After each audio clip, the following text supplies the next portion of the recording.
You know that feeling, right? You're in a situation where you feel totally misunderstood, and your gut instinct is just to get louder, to get bigger, more dramatic, just to get your point across. It's this constant tension we all feel between performing for an audience and actually truly connecting with them. Well, today, we're going to dive into why the quiet path might just be the most powerful one of all. And this quote just nails it. It's that moment, somewhere between feeling ambitious and just being completely exhausted, where we start to believe that to be heard, all we have to do is turn up the volume. It's a pressure so many of us feel, but really, is it getting us where we want to go? I mean, this image is perfect, isn't it? When we feel invisible, we puff ourselves up just like a peacock. It's this primal instinct to put on a big display, convinced that a bigger, grander performance will somehow fix the misunderstanding. But I think deep down, we know the real breakthroughs, the real connections, they don't happen when we perform. They happen when we genuinely pay attention. So that leads to a really crucial question. What if that impulse, that need to go big, is the very thing creating the distance we're trying so desperately to close? What if the performance itself is the wall, not the bridge? It's a thought that's definitely worth exploring. And this all feeds into a concept we can call the performance trap. It's this really widespread, almost unconscious belief that to be significant, to be recognized, you have to scale up.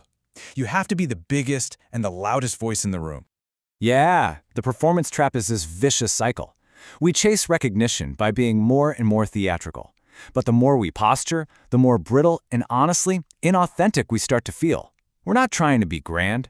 We're just trying to be understood. But this approach, it often leaves us feeling more disconnected than when we started. So what this really sets up is a choice. It's a choice between two totally different ways of showing up in the world. On one side, you have display, and on the other, you have depth. And you can really see the two paths side by side here. Display, that's the performance. It's loud, it's theatrical, and, feels kind of brittle. It might impress people for a minute. But depth, that's something else entirely. It's quiet. It's about being present and grounded. It's not trying to impress anyone. It's trying to connect. So what does depth actually feel like? Well, it doesn't really announce itself. It feels like being truly, genuinely listened to by someone who isn't just waiting for their turn to talk. It's that rare, quiet presence. Depth also feels like a really good question, It's not about having all the answers. It's about having the curiosity to explore, to show that you're engaged and that you actually care about what's being said. And finally, depth feels like courage. The courage to just say, you know what? I don't know, instead of pretending you do. That kind of honesty, it builds trust so much faster than any kind of faked brilliance ever could. Okay, so this all sounds great in theory, but what does it actually look like in the real world? Let's get into some concrete examples. You see this pattern everywhere once you start looking for it. Think about a young founder pitching their company. A big theatrical pitch can feel, distant, but when they just settle into their own presence, they become magnetic. Or think of a leader in a meeting who stops trying to outshine everyone and just starts listening to understand them. See, a leader with depth doesn't need to demand loyalty. They earn trust naturally. And hey, this isn't just some soft skill. It's baked right into the frameworks we admire in business and leadership.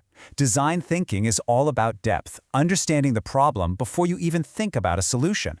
Change theory tells us that for any transformation to work, people have to feel seen. And any good strategy is about focused depth, not just mindless expansion. It's like this natural rhythm of growth, right? We can only rise after we root. Lasting impact, real connection, that's only possible when we first anchor ourselves in things like humility, curiosity, and listening. You just can't build a skyscraper on a weak foundation. So, what's the ultimate payoff for choosing depth over display? Well, it really comes down to what people and what we ourselves actually remember in the long run. And I mean, look, the difference in impact is just so obvious here. Display is fleeting. It's a flash, a spectacle, and then it's gone, quickly forgotten. But the impact of depth, that's enduring. Think about the conversations that have stuck with you for years, or the one piece of advice that truly changed your path. That's dead. And that's really the bottom line.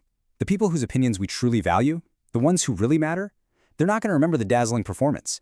They're going to remember what made them feel understood, what made them think, what reached them on a human level.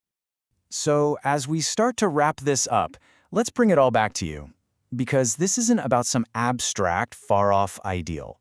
It's about a conscious choice that you can make every single day. And let's be really clear about this. Choosing depth is not about making yourself smaller. It's not about diminishing your ambition. It's about becoming truer to who you actually are. It's about shedding that heavy, exhausting costume of performance and finding strength in your own authenticity. And this, right here, is the real prize. That constant performance, it wears us down. It can strip away our humanity piece by piece. Choosing depth, that's the act of reclaiming it. It lets us connect with ourselves and with other people in a way that's real and honest and sustainable. So I'll leave you with this one final thought.